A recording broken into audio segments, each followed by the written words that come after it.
In the 1500s, Spain became something the world had never seen before, an empire with a bottomless ocean of treasure. Silver poured into Seville in amounts that defied imagination. From the mines of Potosi and Zacatecas came mountains of metal, hauled out of the earth by forced labor, melted into bars, stamped with royal seals, and shipped across the Atlantic in convoys so large they looked like floating cities. It was wealth on a scale Europe had no vocabulary for. Every month another fleet arrived. Every year, Spain's treasury swelled. Every king grew more certain that the empire was invincible. To outsiders, Spain looked unstoppable, a global superpower fueled by the richest minds on earth. But beneath the glitter of silver was a secret no one dared to admit. Spain was rich in treasure, but poor in everything else. It had gold, silver, and faith, but no domestic industry to match its ambition, no manufacturing base, no agricultural efficiency, no economic diversification. The empire ran on imported goods and exported metal, a model built to collapse. And yet, Spain acted as if its silver were infinite. The kings spent like conquerors, not managers. They financed wars across Europe. They built armadas large enough to block out the sun. They maintained royal courts that consumed money at the same pace the mines produced it. They tried to enforce Catholic dominance across the continent because silver made them believe they could afford to shape the world.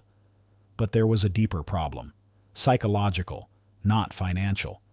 Silver didn't just give Spain wealth, it gave Spain confidence. And confidence became a drug. When the treasury overflowed, the empire didn't slow down, it sped up. Why build industries when you can buy them from abroad? Why develop a tax system when silver arrives every year? Why limit wars when there's always more metal coming? Spain became the world's richest empire, and simultaneously its most vulnerable one. Because the silver masked the truth, Spain was spending money faster than even its mines could produce it. The fleets grew irregular. Storms sank ships. Pirates seized treasure. Mines became harder to work. Wars grew more expensive. But the kings didn't slow down. They borrowed, then borrowed more, then borrowed again. By the time Europe realized what was happening, the first cracks had already formed. The world's wealthiest empire was about to introduce humanity to a concept no nation had invented before: sovereign bankruptcy. And Spain would not declare it once, but 14 times. Spain didn't lose its fortune. It spent it, faster, louder, and more aggressively than any empire in European history. Because Spain's kings believed silver didn't just make them wealthy, it made them chosen. With treasure ships arriving every year, the crown felt obligated, almost destined, to shape the politics of the entire Western world. And shaping the world required one thing: war. Spain fought everyone, everywhere, all at once, against the French in Italy, against the Ottomans in the Mediterranean, against the English on the seas, against the Dutch in the Low Countries, against Protestants across Northern Europe, against pirates, smugglers, rebels, and rivals in every colonial frontier. Each conflict had its own cause: religion, territory, prestige, but all of them had the same fuel: silver. And the more silver Spain extracted from the New World, the more wars it launched to defend its global supremacy. It was an empire locked in an arms race with itself. Armadas cost millions. Mercenaries cost millions more. Garrisons, fortresses, cannons, muskets, horses, diplomats, spies. Every tool of empire burned through treasure like fire through dry timber. The kings believed the mines would last forever. Their enemies understood they wouldn't. And so Europe did something brilliant. It let Spain bleed. France kept Spain busy on land. England kept Spain busy at sea. The Ottomans kept Spain busy in the Mediterranean. The Dutch kept Spain busy everywhere else. Spain fought for Catholic dominance. Its enemies fought for time. Every year, Spain spent more. Every year, its rivals waited. The cost wasn't just measured in treasure, it was measured in inflation. So much silver flooded Europe that its value collapsed. Prices doubled, then tripled. Peasants starved. Wages crumbled. Spain experienced an economic paradox. The more silver it brought home, the poorer the kingdom became. But the kings didn't understand inflation. They understood ambition. So instead of stopping, Spain escalated. Philip II launched the Spanish Armada, the most expensive naval campaign in European history. Its destruction drained the treasury overnight. Philip III continued the wars. Philip IV intensified them. Each king inherited debts so large that their own advisors warned them the empire was becoming financially suicidal. And still the wars went on. Spain fought not because it could afford to, but because it believed it had no choice. A global empire cannot shrink without collapsing. A world superpower cannot retreat without inviting rebellion. An imperial identity built on divine mission cannot simply stop spending. So Spain spent, and spent, and spent, until the inevitable happened. The silver ran out, the debts piled up, the lenders demanded payment, and an empire fueled by endless treasure realized it had reached the edge of a cliff it could no longer ignore. Spain was about to do something no world power had ever done before.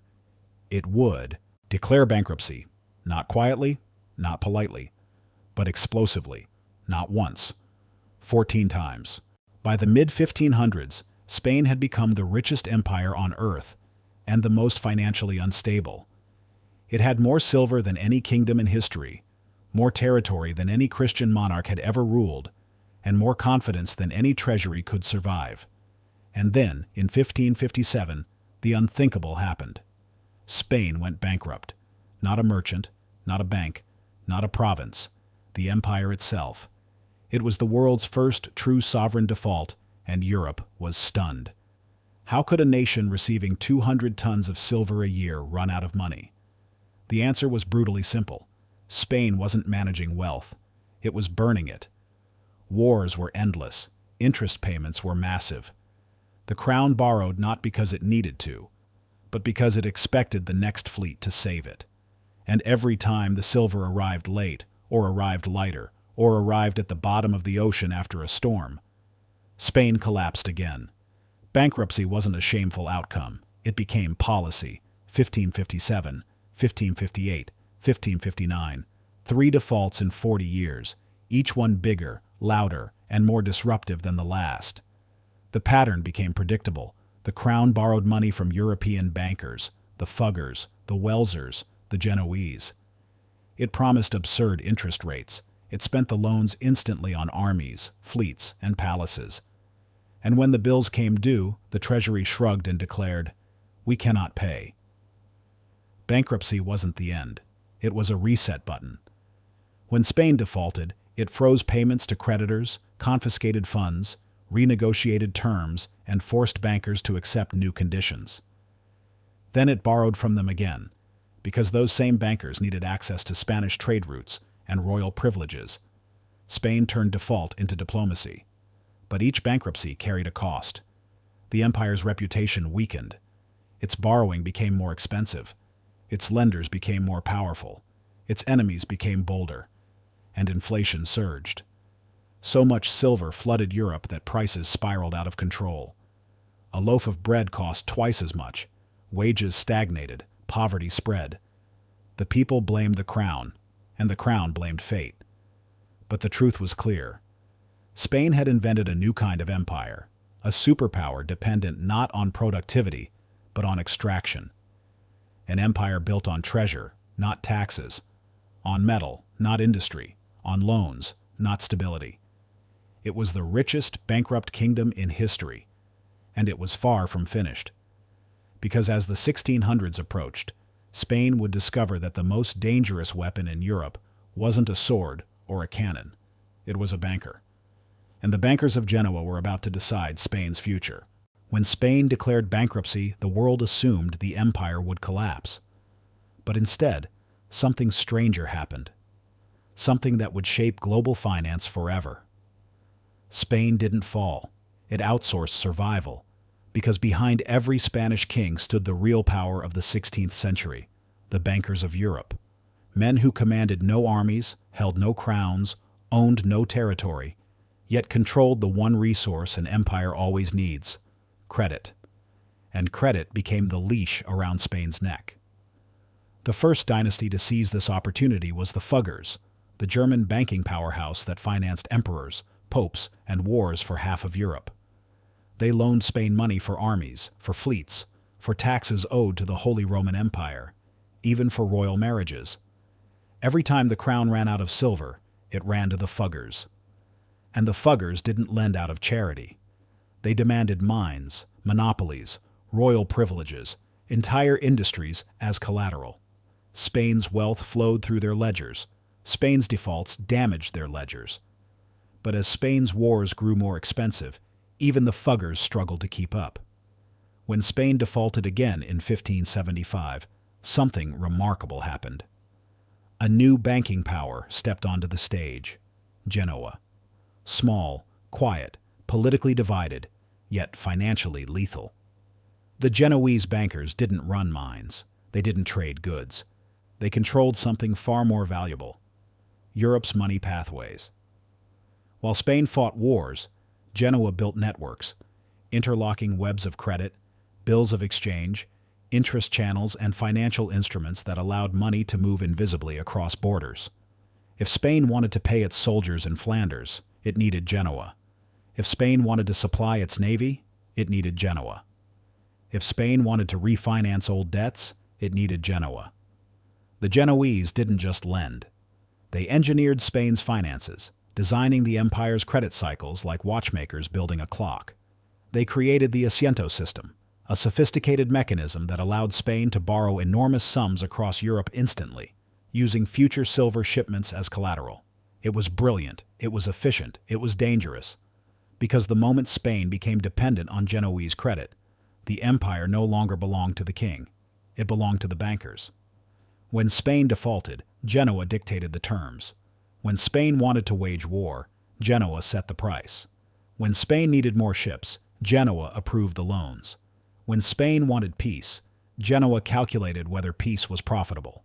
Spain still ruled oceans, colonies, and continents, but its treasury was ruled by men in quiet offices overlooking the Ligurian Sea. And the bankers knew one truth the kings refused to accept: no empire survives on silver alone. Empires survive on credit. But credit can be withdrawn. And when Spain's ambitions clashed with the limits of Genoese finance, the empire found itself facing an impossible paradox. It was still expanding, still conquering, still extracting silver. But every victory made its financial prison tighter. Spain had become a global superpower held together by invisible strings, strings controlled not by monarchs, but by bankers who understood that the pen, the contract, and the interest rate were more powerful than any sword. And the next chapter would reveal the strangest part: how an empire could be bankrupt on paper and still grow larger in reality. Spain in the 1500s and 1600s should have collapsed. Any other nation would have. 14 bankruptcies, runaway inflation, foreign bankers controlling the treasury, armies constantly mutinying for unpaid wages. And yet, Spain kept expanding. It conquered the Philippines. It seized Portugal and its colonies. It expanded across Latin America. It tightened its grip on the Caribbean. It claimed more territory than any empire in the world. How does a bankrupt empire grow? The answer is one of the strangest paradoxes in economic history. Spain didn't survive despite bankruptcy. Spain survived because of bankruptcy. Defaulting allowed the crown to erase impossible debts, wipe its financial slate clean, and start borrowing again, from the same bankers who had just been ruined. Bankruptcy wasn't failure, it was a reset mechanism. And while Europe gasped, Spain quietly learned a secret. An empire with silver doesn't need solvency, it needs confidence. As long as bankers believed the next treasure fleet was coming, they kept lending. As long as the king promised future silver, soldiers kept fighting. As long as wealth flowed from the Americas, creditors accepted losses in exchange for new privileges. Spain wasn't managing an economy, it was managing expectations. And the silver fleets, unpredictable, irregular, sometimes sunk, still created the illusion of infinite wealth. Even when half a convoy vanished in a storm, financiers convinced themselves the next fleet would make up the difference. This illusion powered expansion. Spain used borrowed money to pay for new armies, and it used those armies to seize more land, land that produced more silver, which created more confidence, which produced more loans. It was an imperial feedback loop. But there was a darker truth beneath it. Spain didn't expand because it was financially strong. It expanded because it was financially trapped. Once an empire spans oceans, it can't shrink without consequence. If Spain abandoned a colony, another power would seize it. If Spain downsized its military, rebellions would erupt. If Spain retreated from Europe, France or the Dutch would advance. Bankruptcy was painful. Retreat was fatal. So Spain kept marching forward, even while drowning in debt. It taxed its colonies harder. It demanded more labor in the mines. It squeezed every peso from every port, every shipment, every guild, every merchant. The more bankrupt it became, the more aggressively it extracted wealth. This paradox explains why Spain seemed unstoppable for a century, and why its collapse, when it came, was catastrophic. The empire had survived on borrowed time, borrowed money, borrowed confidence. But confidence is the most fragile currency in the world. And when it finally broke, Spain discovered the limits of an empire built on silver rather than strength. The last chapter reveals what happened when the world realized the truth, and how Spain's financial collapse still shapes how nations borrow, default, and survive today. Spain didn't just invent the world's first sovereign bankruptcy. It invented the blueprint for how nations fail, and how they survive failure. Because long after the mines slowed, long after the treasure fleets dwindled, long after Spain's empire fractured, its financial ghost continued shaping the global economy. Spain taught the world three brutal lessons. The first lesson: wealth is not power. Cash flow is. Spain had more silver than any kingdom in history, but it couldn't convert treasure into productivity. It imported everything: weapons, ships, food, cloth, tools, driving domestic industries into ruin. Wealth flowed in on galleons, and flowed out even faster through merchants in Antwerp, Genoa, and Amsterdam. It was the world's first example of a resource curse, a nation so rich in one commodity that it became poor in everything else. Modern countries repeat this mistake constantly: oil states, mineral states, gas boom nations. Spain wrote the script 500 years ago. The second lesson: debt is political, not mathematical. Spain defaulted 14 times and still gained territory.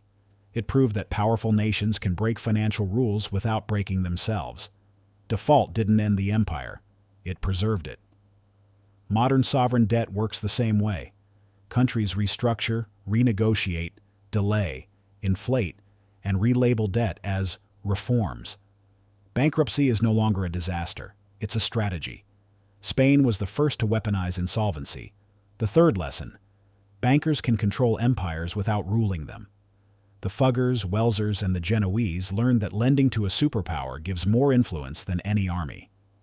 They dictated terms, controlled credit, shaped wars, and profited from Spain's dependence. Today, global finance repeats the pattern. IMF programs, bond markets, credit ratings, shadow banking, emergency loans, structures where financial institutions steer national policy from the background. Spain showed the world that lenders don't just finance countries, they govern them. But the final legacy is psychological. Spain proved that an empire can appear strong long after it is hollow inside, that confidence can mask rot, that optimism can delay collapse, that wealth can hide weakness. This illusion still defines modern economies. Nations project power while drowning in debt. Currencies appear stable until suddenly they aren't. Governments promise prosperity while borrowing from tomorrow. Spain's story didn't end in the 1600s. It echoes through every debt crisis. Latin America in the 1980s, Asia in the 1990s, Europe in 2012, global markets today. Because the empire that went bankrupt 14 times didn't just fail, it taught the world how to fail without falling. It taught the world that collapse is rarely sudden. It is slow, delayed by illusion, fueled by denial, and accelerated by ambition. Spain's financial empire is gone. But the system it created, its dependence on creditors, its cycles of boom and default, its addiction to confidence, became the foundation of the world we now live in. Spain didn't just expand while bankrupt, it invented a global economy built on the same paradox: